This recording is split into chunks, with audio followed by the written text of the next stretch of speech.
네, 안녕하세요. 숨은 보험금을 찾아드리는 손해사정사 드립니다. 뇌출혈은 뇌혈관 질환의 질병적인 문제로 인한 자발성 뇌출혈과 사고 등의 외상으로 인한 외상성 뇌출혈로 구분되어 있는데요. 오늘은 이 중 외상성 뇌출혈로 인한 보상 문제를 설명드리도록 하겠습니다. 저희가 지난 영상에서도 설명드린 적이 있는데 많은 분들께서 가입하시는 뇌혈관 질환 진단비나 뇌졸중 진단비, 뇌출혈 진단비의 경우 외상으로 인한 뇌출혈은 지급되지 않습니다. 네, 맞습니다. 대부분의 약관에서 I60에서 I62에 해당되면 자발성 뇌출혈에 해당되는데 이 경우에만 보장하도록 규정되어 있고 S06 외상성 뇌출혈 코드의 경우 뇌출혈 진단비는 지급하지 않습니다. 네, 그렇다면 낙상이나 사고로 인해 머리를 다쳐서 뇌출혈이 된 경우 오히려 심하게 다치시는 경우가 굉장히 많은데요.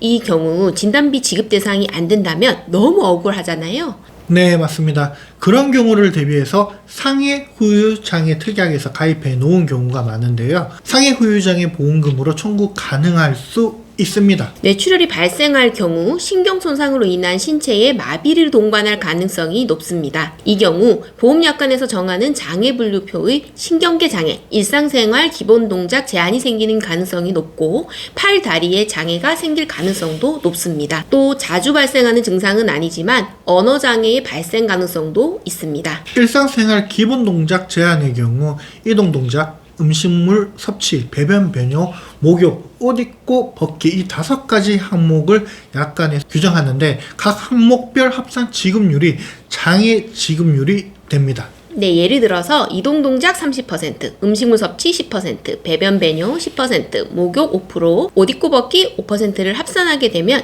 총 60%의 후유장애에 해당이 됩니다. 가입 금액이 1억인 상해 후유장애 특약에 가입이 되어 있다면 6천만 원이라는 금액을 지급받을 수가 있는 거죠. 여기서 꼭 유의하셔야 할 점이 상해 후유장애 특약 중 50% 이상 특약, 80% 이상 고도 후유장애 특약에 가입되어 있는 경우인데요. 이 경우 신경계 장애로만 평가하는 것이 아니라 팔다리의 관절 장애로도 평가가 가능합니다. 이 경우 관절 장애가 유리하게 평가되는 경우가 많으니까 이 부분을 꼭 고려해야 합니다. 네, 뇌출혈로 인한 후유장애의 경우 후유장애 진단서 발급도 매우 중요하지만 더 중요한 건 청구 이후에 보험회사의 주장에 대응하는 부분입니다. 보험회사에서는 뇌출혈로 인한 후유장애는 다양한 이유를 들어서 보험금을 부지급하려는데요. 크게 영구장애가 아닌 한시장애라고 주장을 하기도 하고요. 추후에 재평가가 필요하다, 장애가 부적절하다 라는 문제를 이유로 삼습니다. 네, 맞습니다. 보험회사에서는 다양한 이유를 들어서 보험금을 지급하지 않으려 하거나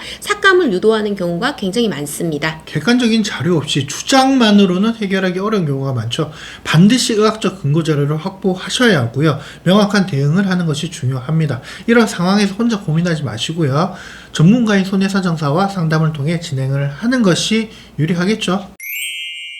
네, 오늘은 외상성 뇌출혈 상해 후유장애 특약으로 지급받기 위해 유의해야 할 점에 대해서 알아보았습니다. 외상성 뇌출혈의 경우 보험회사와의 후유장애 분쟁이 상당히 많은 경우이니 보험금 청구 전에 미리 손해사정 상담을 통해 진행 도움을 받아보시기 바랍니다. 오늘도 시청해주셔서 감사합니다.